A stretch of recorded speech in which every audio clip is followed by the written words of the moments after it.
High school football season is nearly upon us, and nobody better to preview the season than with the GOAT of prep sports coverage here in the Sac-Joaquin section, Joe Davidson, nice enough to join me back here on Toyota Sports Extra. Joe, there's only one place we can start.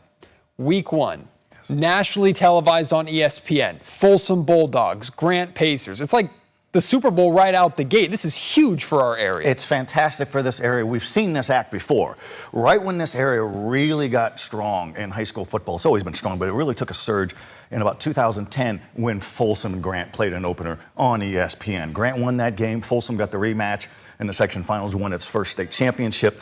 Both teams have championship pedigree. They run out of room in their trophy cases to stack their championships. Grant is a 3-time defending section champion, state champion last year, section champion, state champion last year, and Folsom's won 4 in a row in Division I for section, a recent state champion as well. I think it's a fantastic game. It's a Saturday game, August 23rd. That's after the Friday night, all the other games. So kudos to that. It's just great for Grant. Grant prides itself on being a city school, and Folsom prides itself on being a school that's really come of age in the last 15 or so years in football. Big enrollment, great coaches, strength and conditioning, 5-star players. Grant's got them too. It's what a show. Outstanding. Well, this is a big deal, not just, of course, for you and I and for fans, but we're seeing this more and more of, and it's not just Grant, it's not just Folsom. A lot of teams, whether they're SFL teams or top teams around the section, are making sure to challenge themselves early on. They want to be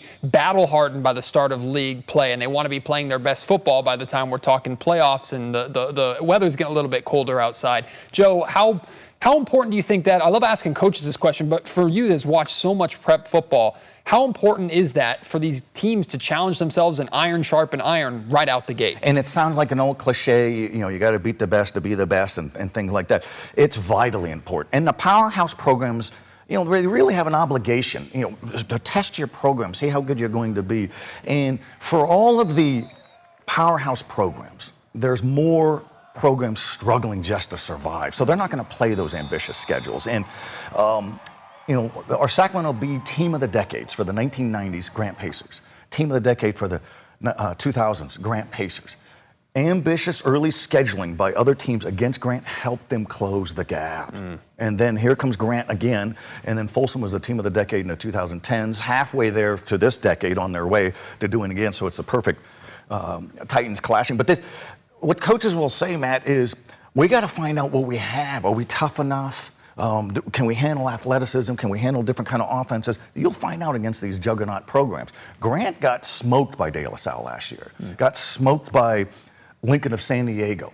But it paid off because once they got into league play, they hit a new great gear. They had dramatic comeback wins in the section playoffs, in the NorCal finals, and in the state final. So it paid off. Last season, Sarah came up to Folsom and won despite graduating 18 starters. Folsom should have won that game. Folsom used that loss to get better and went all the way to a NorCal final against Pittsburgh, which won. So it's by design. And some programs, I remember Oakdale down in the 209 would have these fantastic regular seasons, and then Trent Merzon, the longtime coach, he's retired now, finally realized, I got to schedule up because we're going unbeaten into the playoffs and we're just getting beat. So he scheduled up, played some powerhouses, then he won a state championship. You take a couple of losses, but you learn, you grow. And then also, kids think they're going to win every game. Sometimes you got to get knocked down, and they could remind you, hey, we got a lot of work to do. Well, let's head down the road a little bit to the 209 from, St. Mary's that's out there to a favorite team of mine to cover and watch, the Manteca Buffaloes, even though my wife is from went to East Union High School in the Manteca area, so she hates it when I say that. There's just so much to look forward to down in the 209 area. It's not always easy to make the trek down there, but if you do, you're going to be rewarded with great football. Oh, it's fantastic football. And Tony Franks, a longtime coach at St. Mary's, an alum, there's that continuity. Roger Canepa at Central Catholic, been there forever.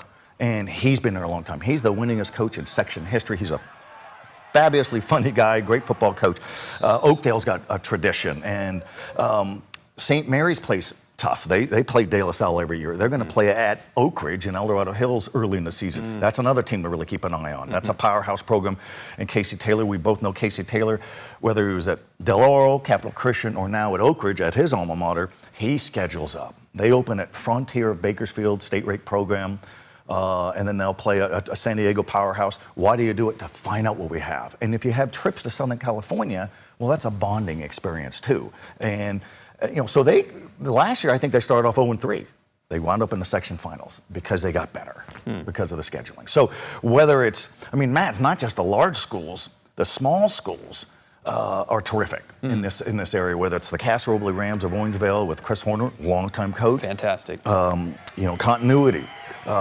Whether it's East Nicholas High School, which won a state championship in 2016, and the Colfax Falcons and the Bear River Bruins, and especially in the 209. So many good small school programs down there. So much tradition, and football means everything to these kids. They grow up watching these guys play. It means something to a school. It means something to the community, and it's and you've seen it. I've seen it. We've seen it from field level. This area, the Sac-Joaquin section, has fantastic football. We get more crowds, bigger rooting sections, better bands than the Bay Area does collectively. They love their football, but here it seems to be a real passion. And I think the whole key is, as long as you have an entertaining team, the students will come out, and the rooting sections will come out.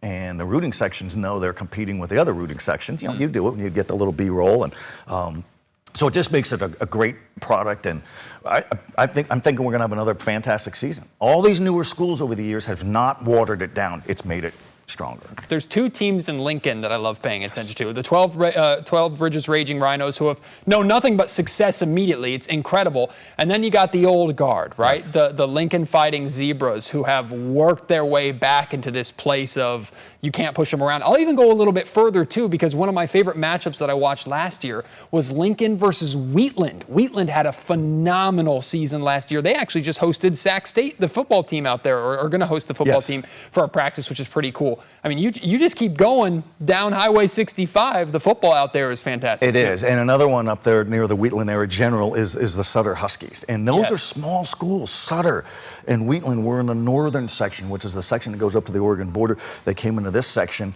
and they fit right in. And the same kind of thing, the big crowds, it matters. They play on grass fields. It's still allowed. And it's nice to see. And you think about Lincoln's been around for 100 years. And they've had really good teams. A couple of years ago, they had one win or no wins, and then they get right back.